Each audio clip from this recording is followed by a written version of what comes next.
사도행전 1장 8절을 중심으로 성령의 교회에 대해서 말씀드리겠습니다.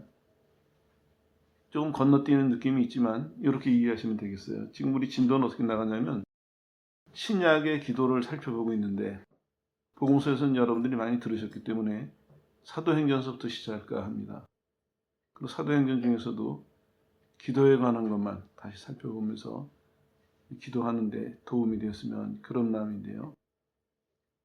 어쨌든 시작은 지금 이렇습니다. 예수님이 지상에 오셔서 사역하셨잖아요. 그 사역의 마지막은 이제 죽으시면서 부활하시고 승천하시는 거였어요. 그 예수님이 승천하시면서 땅에서 무슨 일이 벌어졌냐면 교회가 세워져요. 예수님을 믿는 제자들 중심으로.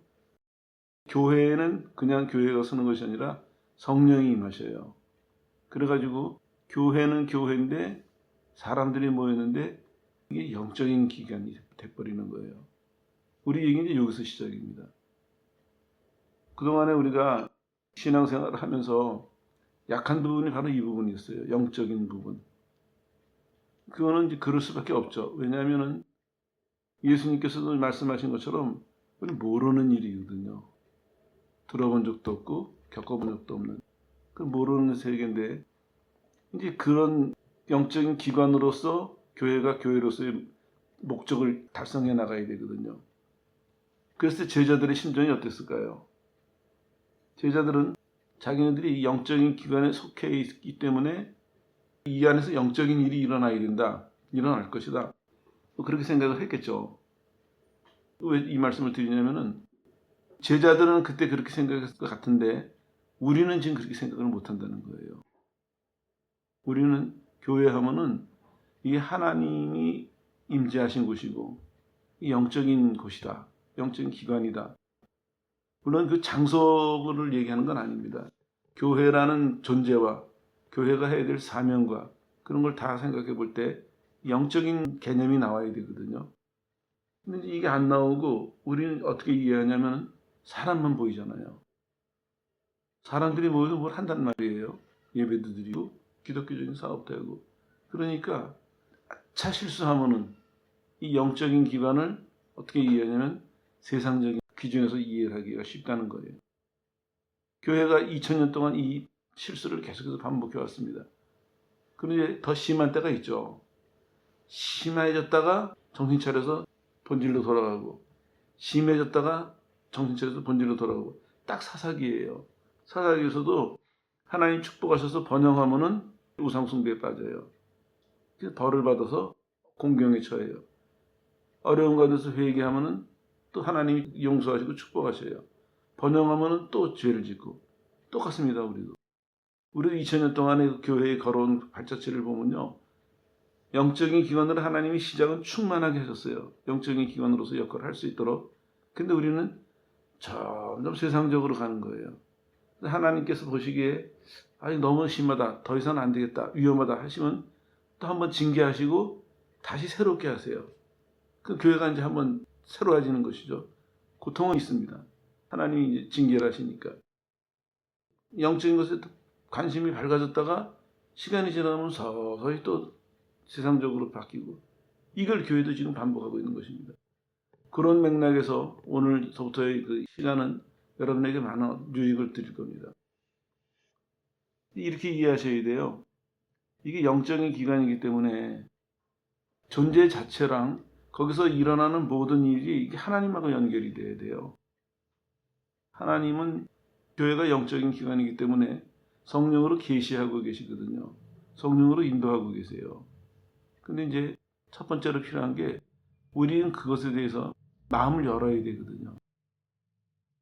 다시 말씀드리면 교회에 내가 속해 있지만 교회의 일원이지만 내가 속해 있는 교회와 교회에 하는 모든 활동에 대해서 우리는 하나님 앞에 수동적인 자세가 되어야 된다는 거예요.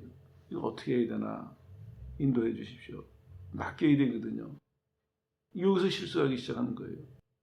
사람들이 모여 있으니까 이걸 못 기다리는 거예요. 뭔가 하고 싶거든요. 이유는 물론 되죠. 예수 믿고 나니까 좋단 말이에요. 마음속에. 하나님 사랑하고 하나님에서 뭔가 하고 싶어요. 그러니까 뭔가를 해요. 본인은 기쁘고 즐거울지 모르지만 하나님 말씀에 비추어 보면은 그 옳은 일은 아니거든요. 하나님이 성령을 보내셔서 교회를 영적인 기관으로 세우시는 순간에 그 속에 뭐가 포함되어 있을까요? 내 거다. 이 교회는 내 거다. 그래서 내가 붙들고 있고 내가 가르치고 내가 인도한다. 이게 포함되어 있는 거거든요. 사도 바울이 교회를 피박을 했죠. 그래서 다메섹에서 예수님이 바울을 만나서 뭐라고 했어요? 왜 너 나를 피박하냐? 이렇게 말씀하세요. 뭐 얘기하셨어요? 왜 나를 피박하냐? 제가 언제 주님을 피박했습니까? 네가 교회 피박한 게 나 피박한 거다. 예수님은 교회랑 자신을 동일시하셨어요. 그건 무슨 의미냐면 예수님은 교회의 주인이실 뿐만 아니라 예수님은 교회가 영적인 기관이 될 수 있는 유일한 조건이고 그것을 이룰 수 있는 유일한 근거예요. 유일한 능력이라고요. 지혜가 되고. 근데 기본적인 것을 생각이 바뀌면 안 되죠. 이제 이 출발입니다. 이게. 교회가 영적인 기관인데 그건 어떻게 이해할 수 있냐. 하나님 편에 서서 볼 때 교회가 영적인 기관이구나. 이게 이해할 수 있어요. 그리고 거기서 덩달아 뭐가 따라오냐면 내가 영적인 사람이구나. 이게 이해가 되는 거예요.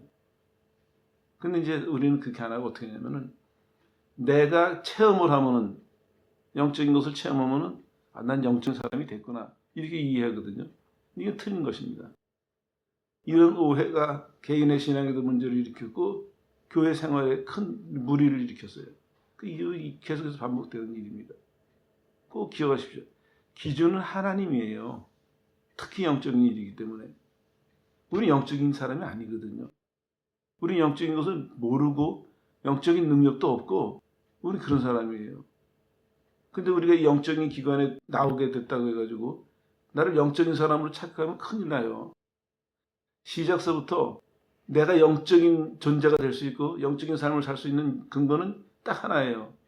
하나님을 의지하는 것. 그 하나님이 나한테 영적인 삶을 가르치시고 영적인 삶을 살도록 인도하시는 것 외에는 내가 영적인 삶을 할 수가 없어요. 영적인 사람이 될 수가 없어요. 이거를 처음부터 언제까지냐? 천국 들어가는 데까지 같은 태도여야 됩니다. 그러는 사람은 은혜를 바르게 받을 수 있어요. 그런 사람은 시간이 가면서 분별할 수가 있습니다. 성장할 수 있고 하나님께서 기뻐하시는 것만큼 자기 역할을 할 수가 있어요.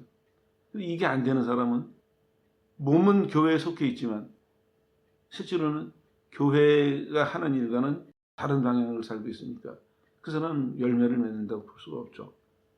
이런 문제를 먼저 좀 생각하고 넘어가야 됩니다. 처음부터 마지막까지입니다. 여기서 마찬가지예요. 예수님께서 승천하시면서 제자들에게 기다려라. 성령을 부어주겠다. 성령 세례를 약속하시거든요. 그때 제자들은 그 태도 그대로 죽는 시간까지 그 태도를 유지했어야 됩니다. 우리 기다리는 거구나. 내가 영적인 사람이 될 수 있는 건 아무런 방법이 없거나 나는 아무런 능력이 없거나 이게 인정이 돼야 되거든요. 오늘날도 마찬가지예요. 우리가 이걸 하나님 앞에 내려놓을 때 하나님이 하나님의 자녀들에게 주시려고 하시는 신령한 은혜를 부어주세요. 하나님이 안 주시는 것이 아니라 우리가 우리 생각으로 막고 있는 거예요. 교회는 이럴 것이다. 영적인 것은 이럴 것이다. 하나님은 이런 분이실 것이다. 하나님의 뜻은 이럴 것이고 하나님이 이렇게 역사하실 것이다. 우리가 많은 것을 만들어 놓고 우리가 그 그늘 밑에 가서 하나님 앞에 못 나가고 있는 거예요. 그걸 이해하시면은 더 빨리 이걸 받아들일 수가 있을 것입니다. 중요한 개념이 몇 개 나오는데 오늘은 그걸 위주로 설명을 해드릴게요. 예수님께서 이렇게 말씀하세요. 성령 세례에 대해서 성령이 오실 것이다. 이렇게 말씀하세요. 이제 공식을 하나 알려드릴게요. 하나님이 말씀하세요. 그거는 약속이에요. 그리고 그 약속은 명령을 동반해요. 이 부분을 조금 설명드리고 다른 진도를 나갈게요. 약속을 하시면요 믿음이 생겨요. 그럼 믿음이 생긴 사람은요 기도를 해요. 뭘 기도하냐면 그 약속이 이루어지길 기도를 해요. 이게 첫 번째 공식이에요. 첫 번째 개념이에요. 제자들이 지금 똑같이 그렇게 하고 있어요. 예수님께서 말씀하시니까 내용은 잘 모르겠지만 성령 세례를 주신다고 하시니까 그 말씀을 믿은 거예요. 예수님을 믿었기 때문에 그 말씀이 믿어졌겠죠. 그러니까 이 제자들이 그 말씀을 믿었기 때문에 그 말씀이 이루어질 때까지 모여서 기도해야 됩니다. 첫 번째 공식입니다. 우리도 마찬가지예요. 신앙생활하면서 내가 지금 신앙생활을 바르게 하고 있는가, 그거는 보면 알 수 있어요. 하나님과 하나님의 말씀과 하나님의 역사하신 것에 대해서 내가 믿는가, 이게 이제 시험이 될 수 있는 좋은 기준이 돼요. 왜냐하면 하나님은 현재도 말씀하시지만 미래의 얘기를 하시거든요. 그러니까 내가 믿느냐 안 믿느냐는 금방 드러나요. 미래에 될 일을 믿는다면 태도가 다르겠죠. 안 믿는 사람하고. 그런 차이예요. 그 두 번째로는 아까 말씀드린 것처럼 약속은 하나님이 이제 우리에게 주시는 약속이죠. 근데 이건 명령을 동반해요. 내가 이렇게 할 테니까 너는 저렇게 해라. 여기 같이 있는 거예요. 이걸 설명드리는 이유가 명령이 먼저가 아니에요. 약속이 먼저예요. 명령이 아니라. 사람들은 이제 왜 이걸 오해하냐면요. 여기서도 마찬가지예요. 하나님이 내가 하늘 올라가니까 아버지가 약속하신 성령을 보낼 것이다. 너는 기다려라. 이렇게 말씀하셨거든요. 그대로 됐어요. 근데 평가를 해보세요. 이게 된 이유가 뭡니까? 약속하셨기 때문에 된 거예요. 사람은 이제 오해를 하는 것이, 그런 동안에 무슨 일이 있었냐면 예수님이 하늘나라 가시는 걸 보고 나서 사람들이 성령이 임하실 때까지 120명가량이 모여서 열심히 기도를 했어요. 이렇게 오해하는 사람도 생긴 거예요. 아, 여럿이 모여서 한 마음으로 열심히 기도하니까 이게 됐구나. 이렇게 이제 오해하는 사람이 생기는 거예요. 그걸 막으려고 말씀드리는 거예요. 아니에요. 하나님의 말씀은요, 약속을 갖고 있어요. 그리고 그 약속은 하나님이 이렇게 말씀하시는 거예요. 내가 이 약속을 너한테 한다. 내가 이걸 너한테 이룰 테니까 너는 이걸 받으려면 그렇게 해라. 약속은 명령을 늘 동반하거든요. 명령보다는 약속이 먼저인 것을 받아들여야 돼요. 약속을 믿을 때 기도할 수 있고, 기도할 수 있을 때 약속의 성취까지 꾸준히 믿음으로 기다릴 수가 있는 거거든요. 결국에 무슨 얘기냐면요. 이게 다 하나님 앞에서 우리는 영적인 사람이 된다는 것이 수동적이 돼야 된다는 얘기입니다. 하나님이 우리를 영적인 사람으로 만드시는 거예요. 그리고 한마디 더 보탠다면 영적인 사람이 되는 것과 영적인 사람으로 사는 것, 이게 다 누구 소관이냐면 이게 다 하나님의 소관이라는 거예요. 우리가 할 수 있는 일은 뭐냐? 믿으면 돼요. 그리고 하라 그러시는 대로 하면 돼요. 우리는 하나님이 영적인 사람으로 만들어 놓으신 대로 사는 거지, 내가 뭘 해서 영적인 사람으로 되는 건 아닙니다. 하나님이 하시기 전에는 스스로 될 사람은 아무도 없습니다. 이 실수를 우리가 계속해서 하고 있거든요. 특별히 체험을 많이 하고 크게 한 사람일수록 이 실수의 함정에 잘 빠져요. 자부심이 있는 거예요. 나는. 이게 다 여기서부터 나온 거예요. 시작을 이해하지 못했기 때문입니다. 이건 왜 자꾸 말씀드리냐면 바로 잡아야 돼요. 우리는 영적인 기관이고 영적인 사람이라고 말씀드렸죠. 지금 오늘날의 신자의 가장 기본적인 것인데 이걸 잘못 이해하고 있으니까 이 사람이 신앙생활하는 게 올바로 되겠습니까? 그래서 말씀드리는 거예요. 교회는 이 기초를 지금 안 고치고 있어요. 삐뚤어진 기초에 쌓고 있다고 신앙을요. 이상한 게 나오는 것이죠. 신앙을 잘못 이해하고 있고 신앙생활을 잘못 해내고 있습니다. 하나님이 원하시는 것과 전혀 다른 열매들이 지금 나오고 있거든요. 이 근본적인 문제인데 교회는 왜 이걸 자꾸 외면하는지 모르겠어요. 현실에 급급해서. 자기 욕망 때문에. 그런 얘기는 다음에 기회 되면 또 말씀드릴게요. 오늘 예수님께서 이렇게 말씀하세요. 내가 너희를 증인으로 만들 것이다. 이렇게 말씀하세요. 약속이에요. 그 뭐라 그러세요? 명령이 뒤따라요. 그를 믿고 기다려라. 내가 너를 그렇게 만들도록 기다려라. 그리고 또 따라가는 게 뭐냐면 내 증인이 되라. 내가 너를 만들어 놓을 테니까 내 증인으로 살아라. 이런 말씀이죠. 하나 더 말씀드릴게요. 증인도 보면요. 말 자체로는 목격자예요. 본 사람이거든요. 사람들이 많이 이렇게 해석을 하려고 그래요. 제자들이 봤잖아요. 예수님도 봤고 말씀하시는 것도 들었고 기적을 일으키시는 것도 봤고. 근데 실은 그게 증인의 조건이 아니에요. 증인의 조건은 뭐냐면 그들이 예수를 알기 때문에 증인되는 거예요. 예수를. 구약에 보면요, 하나님이 이렇게 말씀하세요. 내가 너희를 증인으로 세울 것이다. 이사야 43장 말씀이죠. 그리고 그 증거를 이렇게 말씀하세요. 내가 너희를 증인으로 세우는 과정이 나를 알고 하나님을 알려주시는 거예요. 그들에게. 나를 알고 하는 얘기는 긴밀한 관계를 통해서 대상의 본질을 안다, 이런 의미예요. 우리는 하나님을 믿는다는 얘기는요, 하나님이 뭐 하셨고가 아니라 하나님이 어떤 분이라는 얘기가 나와야 돼요. 잘 성경을 보십시오. 하나님의 사람은 어떤 고백을 합니까? 하나님은 어떤 분입니다. 하나님 존재와 성품에 대해서 고백들을 해요, 주로. 근데 이방 사람들은 어떻게 합니까? 하나님은 어떻게 어떤 일을 하셨습니다. 외적인 걸 고백을 해요. 이 차이예요. 똑같습니다, 오늘도. 하나님은 우리에게 증인으로 삼으시는데 성령을 하셔요. 근데 우리가 생각하는 것처럼 성령의 어떤 역사가 아니라 성령을 통해서 하나님을 알게 하세요.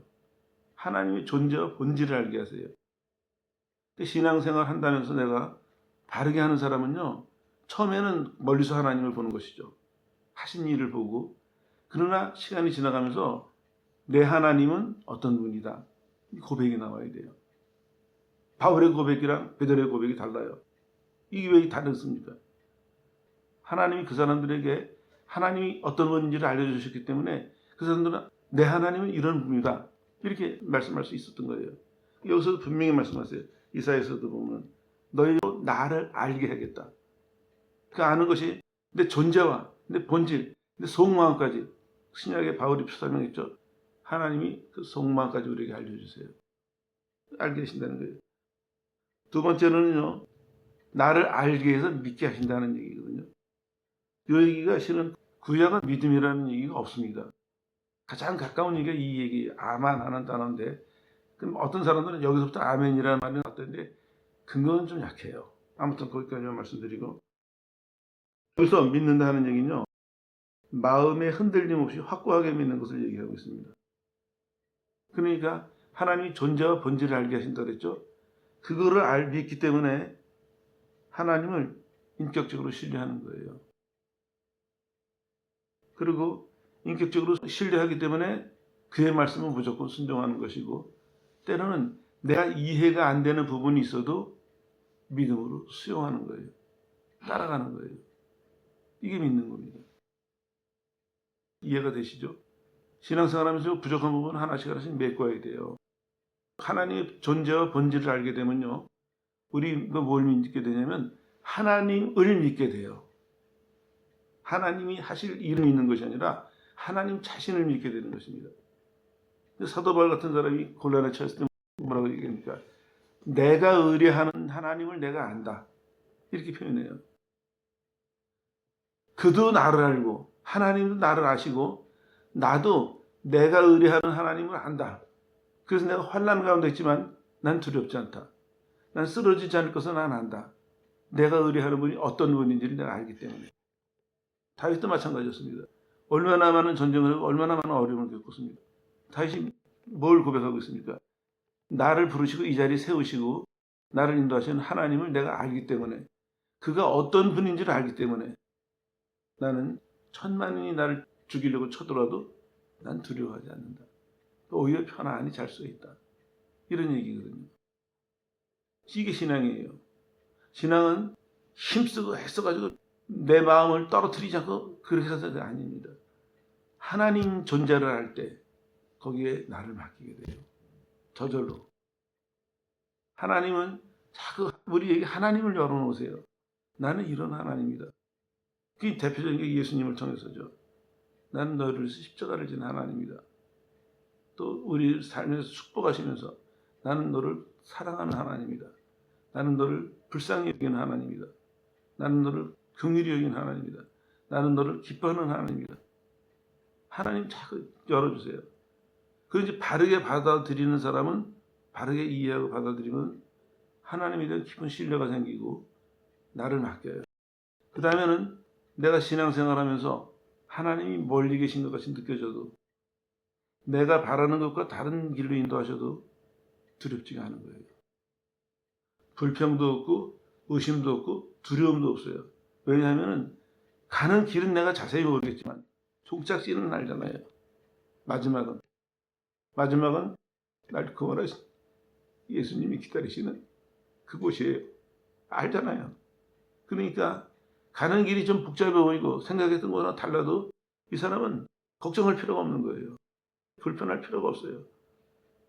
내가 그 하나님을 알고 있고 하나님을 알기 때문에 하나님이 주실 약속된 부분은 결말을 내가 믿고 있으니까 아무것도 두려움이 없는 거예요. 벌써 세상을 보는 태도가 다르잖아요. 다른 사람들은 다 하나님을 믿는다고 하면서도 그 사랑과 복을 받고 살면서도 오늘 저녁에 잠자리 누우면서 내일 걱정해야 되고 내일 눈뜨고는 하루 종일 근심해야 되고 이러고 살아가는 사람들과 하나님을 믿기 때문에 내가 내일 어떤 일을 당할지 모르지만 하나님을 믿기 때문에 편안하게 이런 날들이 다 쌓여서 주님 앞에 가서 주님이 나를 평가하시는 내 인생이 되겠지. 다르잖아요. 예수님께서도 이제 말씀하세요. 나를 믿게 하고 그 다음에 내가 그인 줄 깨닫게 하리라. 세 가지 말씀하세요. 여기서는 창조주, 구세주, 심판 이런 얘기입니다. 내가 하나님이 우리를 지으셨고 또 구원하셨고 심판하실 것을 깨닫게 하신다는 거예요. 이게 하나님 우리를 증인으로 세우시는 거예요. 결국이 뭡니까? 하나, 둘, 세 개가 다 조건이 뭡니까? 하나님을 가르치세요. 하나님이 가르치시고 하나님을 경험하게 하고 하나님을 의지하게 해요.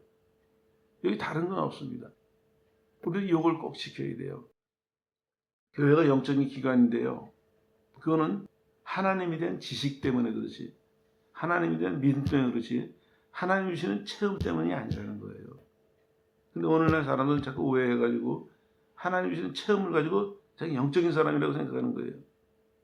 이거는 금방 없어질 과자봉 다리 들고 쫓아다니는 사람하고 똑같아요. 아니에요. 하나님은요 생명을 주셨어요. 자기를 주셨다고요. 여러분도 예수님을 믿을 때 이제 여러분이 십자가 예수님을 자꾸 구경하려고 하지 마세요. 그 십자가 예수님이 이제는 십자가에서 내려오셔서 여러분에게 자신을 주시는 이걸 이해하셔야 돼요. 그는 십자가에 달리셔서 우리에게 구경만 시키신 것이 아닙니다. 십자가에 달리시는 것을 주목하기 위해서 우린 모든 이끌기 위해서 그렇게 하신 것이고 실제로는요 개개인의 마음속에 찾아오신 거예요. 그러면 성도들은 십자가를 보는 순간에 개인별로 찾아오시는 그 예수님의 그 은혜와 사랑을 눈을 떠야 됩니다. 또 그렇게 하게 하세요. 예수님 여기 나왔잖아요. 나로 알게 하고 믿으며 내가 그인 줄 깨닫게 하리라. 우리가 영적인 존재가 되는 것, 교회가 영적인 기관이 되는 것, 딱 한 가지인 거예요. 예수님 때문에. 예수님 때문에. 여러분도 이렇게 생각하셔야 돼요. 살아가면서 내가 영적인 사람이라는 자부심이 어디서 나와야 되냐? 예수님 때문에 나와야 돼요. 내가 영적인 사람으로 살아가야 될 책임이 어디서 나오냐? 예수님 때문에 나와야 돼요. 내가 영적인 사람으로서 성공할 근거가 뭐냐? 예수님 때문이에요. 내가 예수님을 믿는다. 예수님이 내 안에 와서 계시다. 이 한 가지 이유가, 이 한 가지 근거가 같은 땅에 살면서, 같은 시대에, 같은 환경과 조건에 살면서 누구는 영적인 사람으로 살게 하고 누구는 그렇지 못한 사람으로 살게 하고 이걸 갈라놓는 거예요. 이스라엘이 애굽에서 구원받던 날 밤에 어땠겠습니까? 그 밤에 운명의 밤이었습니다. 여태까지 핍박을 하던 애굽인들은 장자가 다 죽었습니다. 초상이 났어요. 여태까지 노예로 지금 시달리던 이스라엘은 나갈 확실한 증거가 생겼습니다. 바로가 내일 보낼 거예요. 밤에 운명이 엇갈립니다. 딱 한 가지 이유는 하나님 때문입니다. 유월절 양 때문에. 유월절 양의 피를 뿌렸기 때문에 그 하나가 이들의 운명을 완전히 바꿔놓는 거거든요. 우리도 마찬가지입니다. 예수님을 이제는 멀리서 구경하시지 말고 다가오시는 그 예수님. 어떻게 다가오시냐면요. 우리에게 다가오셔서 자신을 우리에게 주시는 그 예수님을 이해해야 돼요. 우리가 예수 믿는다는 건 그런 의미입니다.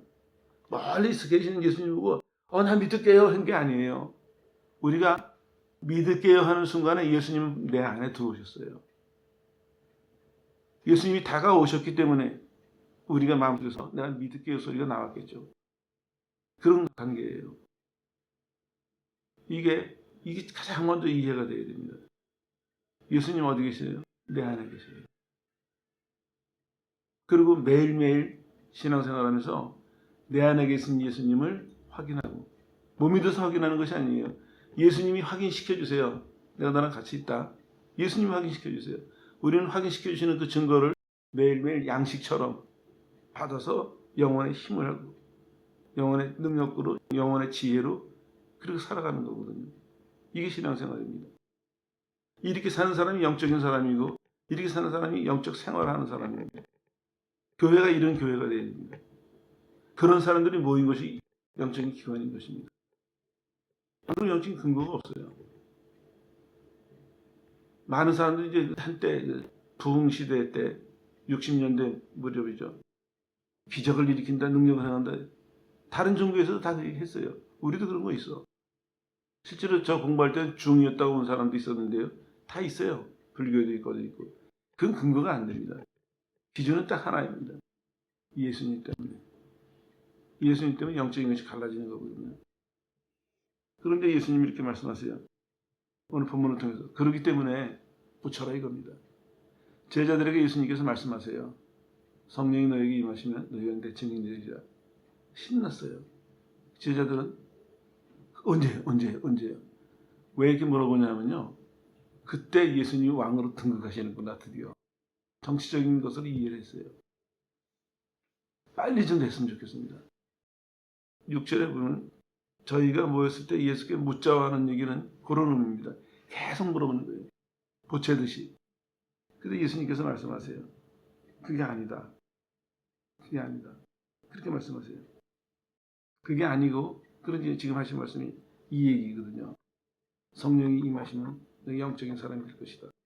그리고 해야 될 일을 이렇게 말씀하세요. 고칠 거는 그거다. 세상적으로 보지 말아라. 너가 내 제자가 됐기 때문에 지금부터는 세상적으로 보지 말아라. 그 얘기 때문에 영적인 얘기가 쭉 나온 거예요. 그리고 이렇게 말씀하세요. 두 번째는 뭐냐면요. 배울 것이 있는데 네가 애쓸 일이 아니야. 문제는 종말을 믿는다면 내가 뭘 해야 될까? 이거 생각하라고 하시는 거예요. 이게 수동적이라는 얘기입니다. 제자들은 예수님께서 그 말씀을 하시니까 자기네들이 기다리던 그때가, 이 땅을 예수님이 점령하시고 왕이 되시고 권세를 부리시고 그런 때인 줄 알고 지금 막 흥분해가지고 막 예수님을 물어보고 있어요. 예수님은 그건 세상적인 방법이다. 세상적인 방법으로 보지 말고 이렇게 해라. 언젠가 궁금해할 필요 없다. 그건 네가 알 일이 아니고 네 권한이 아니다. 너가 한다면 믿기 때문에 그날까지 난 뭘 해야 될 거야. 하나님 앞에 어떻게 살아야 될 건가. 그걸 준비하라고 하시는 거예요. 바뀌죠. 이게 좀 장황해졌는데 요지는 이것입니다. 우리가 나와 교회가 영적인 기관인 것을 믿는 사람은, 그걸 아는 사람은 나와 교회에 대한 태도가 달라집니다. 뭐가 달라 보이냐면요. 세상이 달라 보여요. 이게 구분이 안 되는 사람은요. 세상에 살면서 본성대로, 남들이 하는 거대로 그러고 살아가요. 제일 큰 게 세상을, 인생을 그렇게 이해하는 거예요. 누구랑 대화하다 이런 얘기를 하더라고요, 나한테. 그래서 내가 고쳐줬어요, 말을. 우리는 내가 나를 만드는 것이 아니에요. 내 성격대로, 내 환경대로 나를 만드는 것이 아니라 세상이 나를 만들고 있어요. 세상의 가치가, 세상의 풍조가, 세상의 영향력이 나를 만들어가고 있어요. 돈에 굴복하게 하고 나를 굴복시키거든요. 근데 하나님의 사람은 어떠냐면, 하나님의 사람은 하나님에 의해서 만들어져 가고 있습니다. 달라요. 오해하지 마세요. 우리가 주도적인 사람이 아니에요. 내 마음대로 하는 것 같죠?